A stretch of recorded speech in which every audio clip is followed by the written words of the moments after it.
Where the is it? They're using Pete Hegseth being like a drunk, stupid guy to be like, oh, yeah, no, there's no nefarious purpose behind this meeting. It's just this. Here's the counterpoint I have for you. Okay, I'm sorry.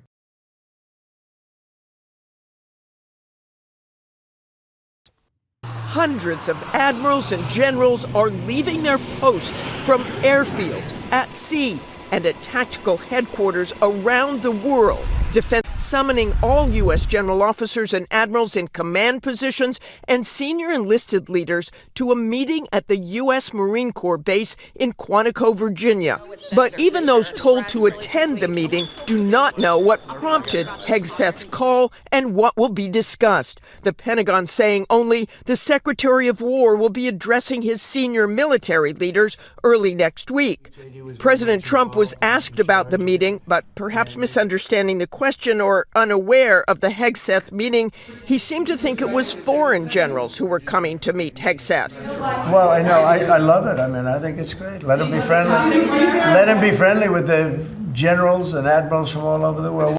Dude, it's so funny that this is actually not like a significant thing as everyone initially predicted. And it's just him having like, he just wants to flex, I think. Like, wasn't it that the initial suspicion was something like, oh, it's just like war, this has never happened, all this stuff.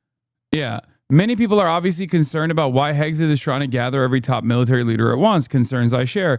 But my impression of Hegseth is that he's constantly searching for the biggest audience possible to listen to him be important. It may be that stupid. Hegseth is an alcoholic Fox News host, someone whose highest leadership position was a platoon leader, who now inexplicably supervised the entire military. He's looking for recognition and respect from soldiers in the brass, and none of it is ever enough. Turns out, Defense Secretary Pete Hegseth ordered hundreds of generals to travel on short notice from around the world to hear him make a short speech on military standards and the warrior ethos. Bro, I'm going to be honest, if I was living in like an area absolutely gutted and destroyed by America, this would be so funny. Like if I was living in Iraq right now, I'd be watching from Iraq like, that's so awesome. That's great. Q. You know what I mean? It's got to hit so different. It's like they're doing it to themselves. What they did to us by force, they're doing to themselves. What is going on? You know what I mean? If I'm looking at this and being like, haha, idiots. He's literally just wanting to be like, we're not woke anymore. Got it, generals? Yep. Hegseth's orders, which were sent earlier this week to senior generals and admirals worldwide, require anyone in a command position with the rank of one-star general or rear admiral and above, as well as their senior enlisted leaders, to be at Marine Corps University at Quantico, Virginia on Tuesday. It's just going to be about how they're all required to listen to a podcast called Warrior Mindset. Yeah, pretty much. That's awesome.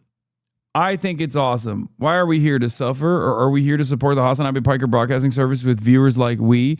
Make sure to gift those subs and use your free Twitch Prime to sub on PBS. Thank you. Yeah, all of those subs are probably going to eventually go to a legal team. So how loyal is the military to Trump? Well, I don't know. After this meeting, perhaps less loyal than they were prior to the meeting.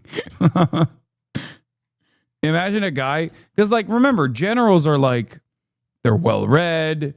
They are, they've put in the time, like they've elevated to the highest position in the military.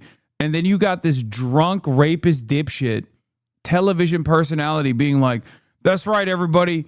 It's time to have the warrior mindset, okay? I need you guys to understand we're war fighters now, okay? This is the War Department, not the Defense Department. Because, like, I guess it was a perfect depiction of the anti-intellectual, the anti-intellectualism that is at the heart of the conservative movement. That when people were mad about Mark Milley and they called him gay and woke and a non-binary Marxist. Mark Milley, because he was like, of course I read Mao. He was literally like, of course I read Mao, and I think everyone should. You have to understand the mindset of the enemy. And they were like, oh, you're like a non-binary queer Marxist, you loser, you stupid libtard. Mark Milley. So it's just funny to have these guys who are like career military guys be like, what the is this shit? Could it be the case that they use Hegseth's poor public image to come up with a stupid explanation that keeps them from asking more questions? Was/will be more consequential? Yes. Except, counterpoint. Where's the fucking Max Blumenthal clip? Hold on. Here. While on the one hand, I think the American government must be more sophisticated than this, right? Like, obviously, there's got to be a different reason. They're just like using, Pete Hegseth's like stupid front-facing behavior to where the f- is it? They're using Pete Hegseth being like a drunk, stupid guy to be like, oh yeah, no, there's no nefarious purpose behind this meeting. It's just this. Here's the counterpoint I have for you. Okay, I'm sorry. All right, when y'all score, I want to see the gritty. Yeah, I want to see the gritty. He's hammered, by the way. Look at him. He's hammered. He's like, want to see the gritty? You want to see the gritty? Yeah, I want to see the gritty. There's a Bud Light and a cup holder in front of him. Of course he's hammered. God forbid men have hobbies. Why is he dressed like Austin Show? Because he's a Vikings fan. I don't know if this is recent. It's from last year. Wait, last year? He was drinking woke-ass transgender beer last year at the peak of anti-trans sentiment directed towards Bud Light? Ain't no way. Oh, yeah, Austin. Look at that. Look at your boy. Look at your fandom, dude. All right, when y'all score, I want to see the gritty. Yeah, I want to see the gritty. Yeah, what do you got to say now? Yeah, what do you got to say now? Yeah. Is this why we haven't won a Super Bowl? Probably. That was like 4 years ago, lol. Oh, okay, thank God. So Bud Light wasn't transgendered yet. Is that what you're saying? Matt Iglesias never gave the left credit. Matt Iglesias appears to have published and deleted an article saying the leftists were right about the Democrats. What? The left is right about the Democrats. Page not found. They're too focused on donors and not focused enough on working class voters. Wait, no shot. This means that if Brett Favre asked him to drone strike someone, he probably would. Yeah, he deleted this not because he felt ashamed. He deleted this article instantly after posting it because he cannot have a good take. He is physically incapable of having a good take, even by mere accident. That's literally the reason. He deleted it because it was too correct of a position, and therefore it must be deleted. He has a perfect track record of being consistently wrong. Yeah.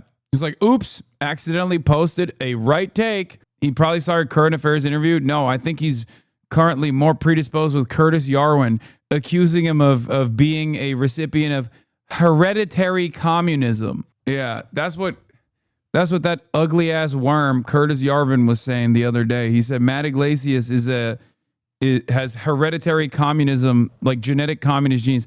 I think that just means he's Jewish, right? That's what he's probably trying to say. He was trying to do the like Bolshevik thing, but like trying to intellectualize this somehow. I suspect that's what he meant. National conservatism tried to import an Israeli idea into America. Zionism is a fundamentally illiberal nationalist project. Matthew Iglesias. Wait, what? No, I don't believe that. I don't believe he said that. I think Sammy Gold is memeing, right? There's 0% chance those words actually... What? That seems too good of a take to be coming out of Matty Iglesias' mouth, which now makes me reconsider what I think about Zionism being a fundamentally illiberal nationalist project. Maybe I was wrong. Because when I hear Matt Iglesias say the same things that I've been saying for years and years, I have to call that into question. I must recognize that it is perhaps I who was wrong this entire time. Maybe it is a liberal project and good. Ain't no way. He was a J Streeter. Bro, Matt Iglesias wrote about how abysmal the apartheid structure was in the West Bank. I talked in my current affairs interview about it way back in the day. That was knowledgeable on exactly what was taking place in like 2012. I think he wrote about how Israel's apartheid regime is a crime against humanity. No, he's a massive scumbag. Why is there something? No, but is there something wrong with it? Vice President Vance stepping in. It's not particularly unusual that generals who report to the Secretary of War and then to the President of the United States are coming to speak with the Secretary of War. But there has not been a meeting quite like this one, and it has created apprehension among senior officers. Last May, Hegseth ordering at least a 20% reduction in the number of four-star generals and admirals across the active duty force. It's in keeping with President Trump's commitment to achieving peace through strength.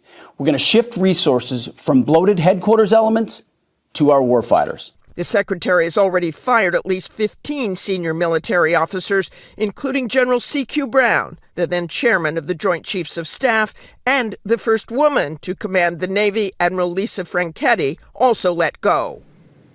While the topic of the meeting remains a mystery, given what President Trump and J.D. Vance said about it, it does not appear to be an urgent national security matter. But having this many senior officers away from their post does create concern among some. Rebecca? All right, Martha, thank you.